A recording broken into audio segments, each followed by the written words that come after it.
Welcome to Your Strata Property, the podcast for property owners looking for reliable, accurate, and bite-sized information from an experienced and authoritative source.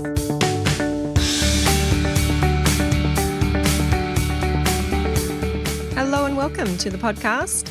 I'm your host, strata lawyer Amanda Farmer, and my guest this week is Tom Buckley. Tom is the Managing Director of All IT Australia and Strata I.T, a leading IT service provider. All IT has been operating for over 20 years, with the team recently expanding into the specialised cybersecurity space. Strata I.T is a division of All IT with a group of IT engineers who have specific knowledge and experience of the strata industry. The Strata I.T division was built from All IT's long track record of serving a number of strata businesses, successfully meeting their unique needs. Tom is a regular contributor to many ASX-listed entities and not-for-profit organisation boards, focusing on cyber education. I'll take you right on over now to my chat with Tom Buckley. Tom Buckley, welcome to the show. Hi, Amanda. Good to be with you. Tom, let us know some of your background, if you have a background in strata, or what it was that drew you to strata, and how your company Strata I.T came to be. Yeah, for sure. So Strata I.T is a full subsidiary of All IT Australia.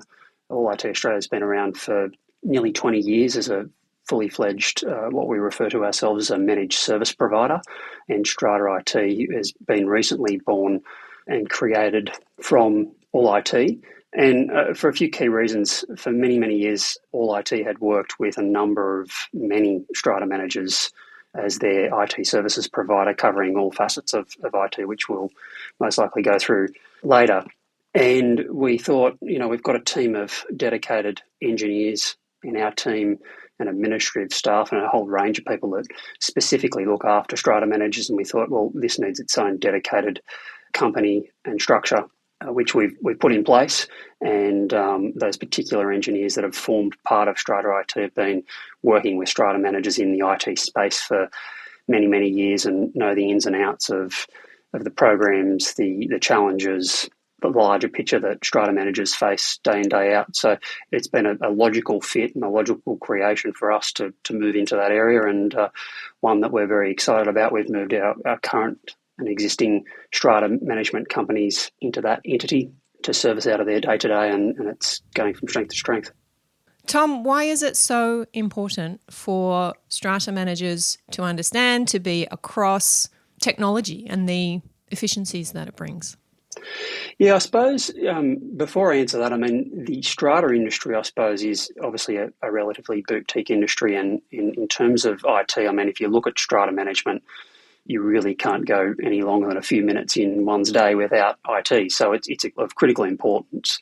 And it's an area that is traditionally been underserviced because there hasn't been a dedicated IT firm out there for strata managers. And obviously it's critical. If a strata manager, any administrative staff within those businesses can't access IT, they don't have efficient IT. There's a whole range of things that we'll go through, plus the risks of cyber, which is another large area. Then the downtime alone is unbelievable, and there's not a hell of a lot you can do without effective IT. So it's also critically important that obviously there's a number of nuances to the strata industry, and particularly in regards to IT, and there's obviously the large players out there in terms of the platforms, the Strata Maxes and the Property IQs and those kinds of platforms that we look after, and working closely with those organisations. And they have their own nuances that a typical IT firm, if they don't know those, comes up against challenges and frustrations on the side of the strata manager as well. So we look to cover all those in a really focused way.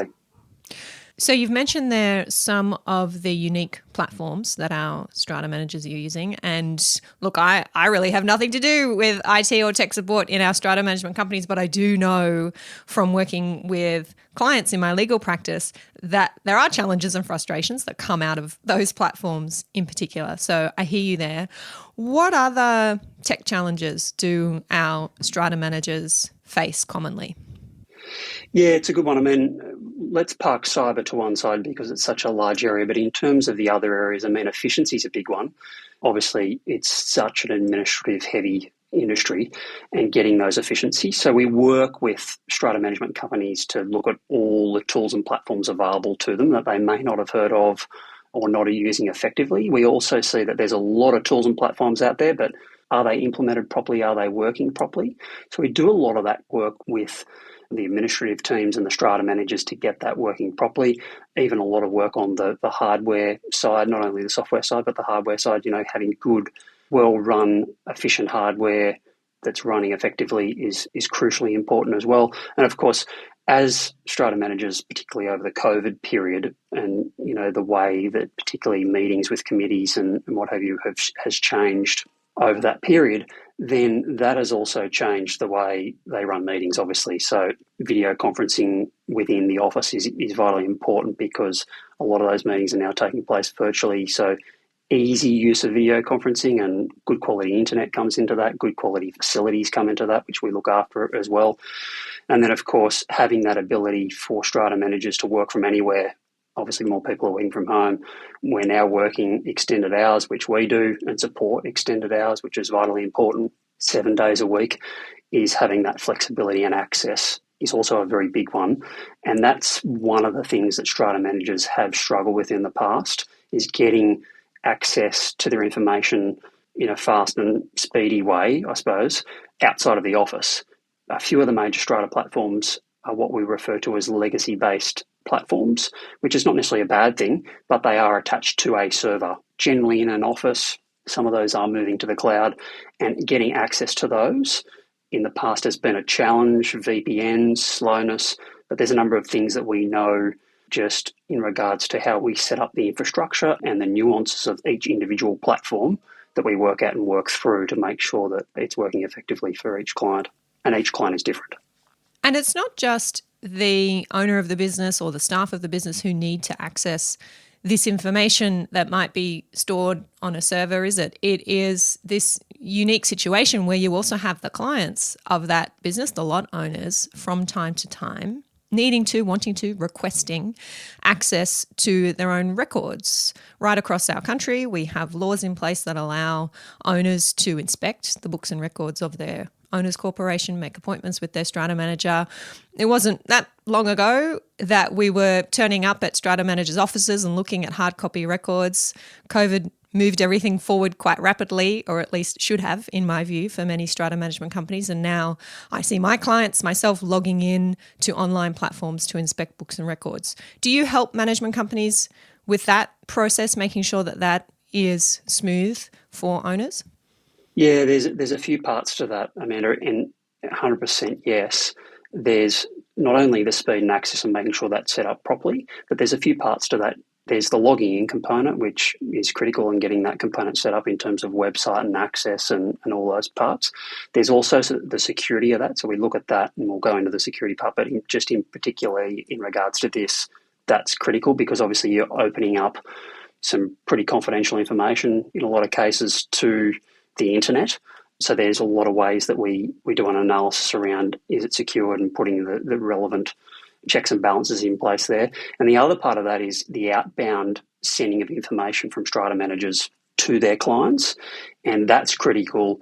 And the way we look at that is a lot in regards to the protection of the email platform and the domain. So we've seen a number of instances where strata managers have been spoofed. So just for clarity and information purposes, spoofing is where someone is trying to pretend to be ABC strata management, for example, and they're not, and engaging in a conversation for financial reasons or whatever it may be to hack either the strata manager or the client. It can happen in a number of ways, but we look at a lot around that as well. So that outbound and inbound information, there's a lot of information that is passed around email, and it's a critical area of security that we look at to make sure that that's looked at and secured. Let's have a closer look at cybersecurity. You've mentioned it a few times now. What are the particular challenges, vulnerabilities that our strata managers have that some of them may not realise they have when it comes to their tech and their cybersecurity? Yeah, for sure. It's a massive area, and rightly so. We're seeing an absolute explosion of activity, not good activity in the area from a range of different areas.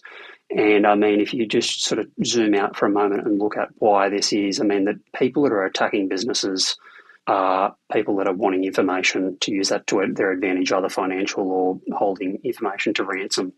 And a lot of people say to me, I said, oh, well, will it ever happen to me? And it's an interesting point. I mean, we've seen the Medibanks and the Optuses of the world get hacked, and they're very prominent, and they have to release that information to the market from regulatory purposes and their listed entities and what have you. But we don't tend to find out about the people that have been hacked in small business and medium-sized business because, I mean, people don't really shout it from the rooftops when it occurs. Now, it's an interesting space because what is occurring there is that the federal government is drafting legislation around what is happening for small businesses, and it doesn't just pertain to strata management businesses, but small businesses in general in regards to data leaks and hacks and all those sorts of things. So there's a big wave of legislation that is coming in terms of what businesses should be getting ahead of and the fines for not being ahead of it. So that's one area. The other area is cyber insurance. A lot of our clients are looking at cyber insurance or having that mandated. And the cyber insurance is, some time ago, it was a tick box exercise. Have you got a few things in place or what's the policy? That's now changed and changing rapidly to a much more stringent set of checklists in terms of what has the strata company, engaging with someone like us to see what have they got in place, what are the platforms they got in place, what's their security score. So that's changing big time. And that's the insurer asking these questions before they will agree to provide the insurance? Correct. Yeah, so it's a balance off between whether they will even provide the insurance or whether we'll see how much the policy goes up. So that space is changing really, really rapidly. And the other major space in terms of cybersecurity, before we get to the intricacies of this particular area, is there's a lot of feedback coming from owners to strata managers, particularly during the proposal stage if they're taking on a new plan or, at AGMs. And it is born out of the fact of the Medibank and the Optus, as I mentioned, is how are you dealing with cybersecurity and my personal information? People are a lot more aware of it and they're asking more questions. And the organisations that we deal with definitely have solid policies and procedures in place, not only internally, but also really detailed out in a way that they can pass on to their clients to show just how much they are looking after cybersecurity and what are the platforms and procedures they've got in place. So that's sort of where this space has changed, and it's particularly changed over the last few years, but it's really accelerated in the last 6 months, particularly, as I say, as the cyber insurers have really clamped down on that. In terms of, you mentioned how we look at cybersecurity, when we take on a business, we generally do a full rating of the business to see what areas, and there's a number of major areas we need to look at in terms of cybersecurity. There's email and domain security, what we refer to as identity security, so how an individual user connects to the organisation and how they interact with data, how they're sharing out information, because as we mentioned, sharing out of information is a big one. Device security, I mean, the list goes on, but it is a very tried and proven method of what we look at. And we rank organisations generally on a 1,000-point scale, but generally, if you look at it from out of 10, just for simplicity's sake, we generally find that the average strata management company that hasn't had much of a focus on security, or they thought they had or what have you, I mean, the average is 3.5 out of 10. Right. So it is quite low. But the good news is getting from sort of a 3.5 rating to what we would refer to as best practice, sort of 8 to 9 out of 10. An organisation will probably never get to a perfect 10 or a perfect 1,000-point score, and there's a number of reasons for that. There's practicality purposes. There's strata managers need to do their job day in, day out, and we can't lock them down completely. But getting from that low score to a 8.5, sort of 9 out of 10 for best practice is not as onerous as what people think, but it does require specialist attention, and it needs attention, certainly in a concerted effort over a 3 or 4 month period to get them there. And then an ongoing, I mean, as I said, the attacks that we see have gone from somewhat sophisticated to very, very sophisticated, and they change day in, day out. I mean, you've only got to look at the amount of exposed programs and things out there that have vulnerabilities in them that we need to patch, etc. Can you give us an example, Tom, of a strata management company that has been quite vulnerable, whether you're able to reveal a particular scary scenario or just a situation which could have ended badly if you guys didn't come in and sort out the vulnerabilities? Yeah, so we take on a number of businesses that are looking for change in terms of better support and better cybersecurity, but we also take on a number of businesses that are looking for change because of they've been hacked. And, I don't want to fearmonger too much, but I've got a list a mile long of the instances that have occurred.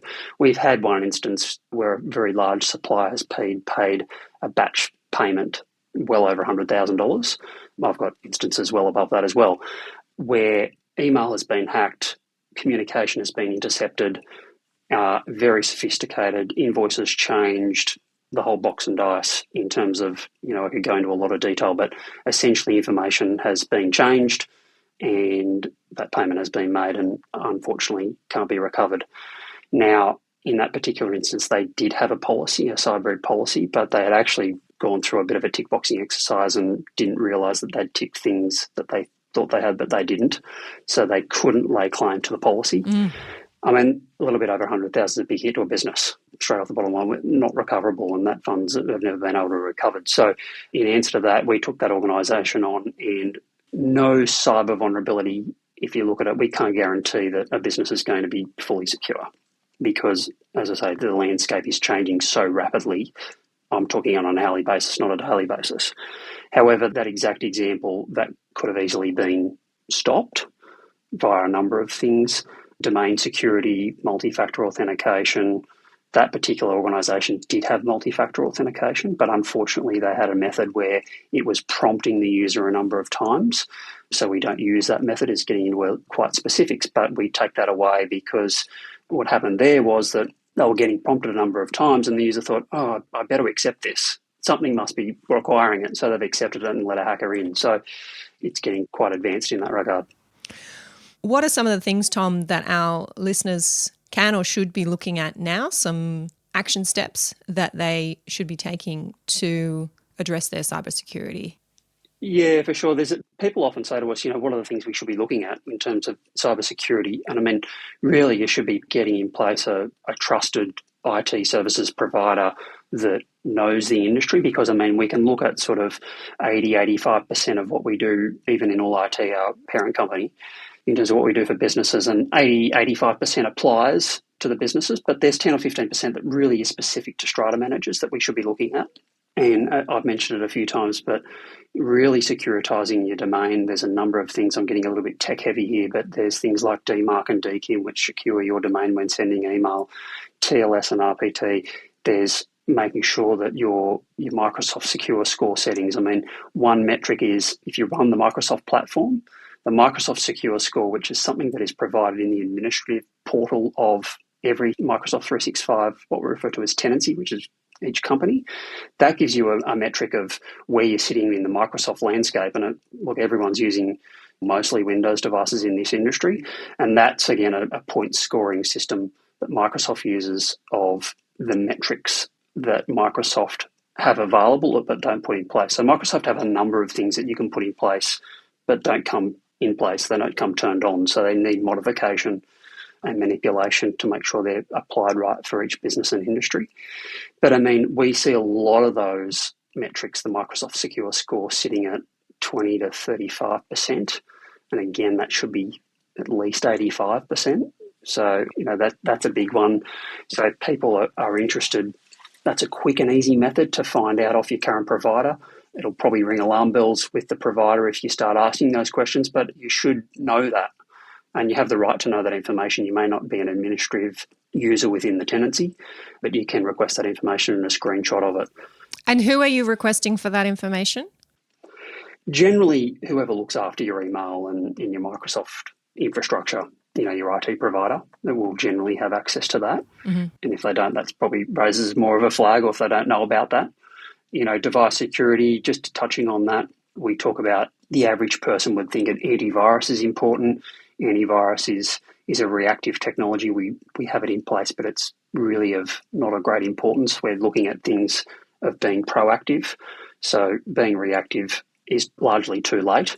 So there's a number of technologies that we use in terms of managed detection response. It's looking at, these are platforms that are fully monitored 24/7 from a number of teams that are looking at processes that are occurring that shouldn't be occurring, like if someone's got access to a mailbox and they're putting in place, forwarding within a mailbox to a certain folder so that the user can't see certain communications from a hacker and things with a supplier or a client. These platforms are looking at all of that and alerting people like us. And I don't want to scare people off. These platforms have become a hell of a lot more affordable these days. And we generally, if you look at a provider like us, we bundle in all the support, IT support, day-to-day support, and security and what have you into a per user per month fee. And that's come down a hell of a lot over recent years. And that's another important one is support. It generally, like everybody, but particularly strata managers, if something is not right IT-wise, whether it's hardware or software or a range of things, they need support now, and they need it now, not waiting days and days and days. So we pride ourselves on that, as should any IT provider, because it's gone are the days where you can wait many, many hours or days or weeks to get something fixed. So that's vitally important. And of course, 7 days a week, we're finding that people have flexible working hours. They're working at 7 a.m. in the morning, they're working at 7 p.m. at night or later, and they're working Saturdays and Sundays and being flexible around family and what have you. So we're adapting to that, and so does the cybersecurity. We've had to adapt to that because it's not a wait till Monday type scenario. If something happens on a Saturday morning or a Friday night, it's got to be looked at there and then. For sure. You've mentioned there, Tom, Microsoft and Windows, and most people in this area using those platforms. I have noticed that too in the legal profession. I'm one of those odd people who actually does use a Mac, and I use Gmail and Google Workspace. What does that mean for me? Am I more exposed? Is Microsoft the better platform to be using? Oh, look, no, and it's what you're comfortable in using and what works for you and your industry and what have you. I mean, I focus on Microsoft because that's where the bulk of the industry sits. I mean, I haven't done the numbers recently, but it'd be well into the 90s in terms of who's using what. Google, obviously, the second biggest player in the market, and obviously Mac from a hardware perspective. There's certainly things, the old age-old adage of Macs being not vulnerable is a bit of a fallacy. They do need to look about, so the managed detection response we put on devices, making sure they're compliant with updates and et cetera. So there's a number of things there that we look at, and it's absolutely critical because they do have the vulnerabilities. And you've also got to think that there's a number of programs that are sitting with it on the Mac. For example, people do use Microsoft Office and a number of video conferencing platforms and things, and that's a good one because it has been some vulnerabilities in terms of those softwares, which makes then the device vulnerable. In terms of Google, there is a number of things there that you should be doing in terms of the way that the Google workspace and organisation is set up. So in securing those, and again, all that area that I mentioned in regards to the domain security is provider agnostic. So all this technical jargon I use, DMARC, DKIM and SPF and all this stuff, it may not mean a lot to people, but that is relevant to your domain and making sure it's secure as possible. We can do very quick analysis on a domain, and we get this information publicly as to how secure our domain is, and I can run that within about 30 seconds and tell someone just how secure they are. So that it's looking at those things. So there's no right or wrong in terms of the platforms you use, but they all come with a lot of security features, but generally not a lot turned on. Very rarely does it come turned on because they can't turn these on because every user, every organisation, the platforms they use are nuanced to their requirements. And if they just turn all this stuff on, then the world wouldn't work. It needs a lot of modification and manipulation to make sure it's right for each user and organisation. Well, now that everybody is suitably terrified, where can they go to find out more, Tom, to make sure that they are protected or better protected and that their clients are also? Where can they go to connect with you, find out more about Strata IT? Yeah, for sure. I suppose our website is the best point of contact to call us, to email us, to submit a web form at strata.it.com.au. And we're happy to engage with people to do an analysis to see where they're at. We're quite relaxed in terms of our engagement. We're not pushy in any regard. We're super passionate about IT. We're IT geeks at heart, but we're common sense and try to provide it in as plain English as possible with all of our team, and obviously know the strata industries and its nuances. So if you're concerned or you just want better support, a lot of people come to us just for better IT support, day-to-day IT support, parking the cybersecurity aside. They're coming to us for how do I get all of our programs working in harmony better? what are other people doing that we should be doing? There's a lot of those questions we get also. So we're willing to take people through that journey as well. And you serve clients right across Australia? Yeah, we serve everyone on what we call the eastern seaboard, so Sunshine Coast, Brisbane, Gold Coast. We've got a Northern Rivers office in Byron Bay, Sydney, Melbourne, and we've also got a base in the central west of New South Wales. They're our office locations, but we work with people, again, all across Australia. We've got access and people generally in all the capital cities nearly weekly. So it's, we can do 95% of our job remotely, but it is important to engage with people and be on site. So we're strong believers in that. But yeah, we've got presence in most of the nooks and crannies of Australia. Excellent. Well, thank you so much for spending time with us today and sharing what it is that you do, what it is that our strata managers can be doing, should be thinking about when it comes to their IT and particularly cybersecurity in this day and age. I'll make sure that the link to your website is in the show notes for this episode and look forward to catching up with you again soon. Awesome. Thanks, Amanda. Thank you for listening to Your Strata Property, the podcast which consistently delivers to property owners reliable and accurate information about their strata property. You can access all the information below this episode via the show notes at yourstrataproperty.com.au.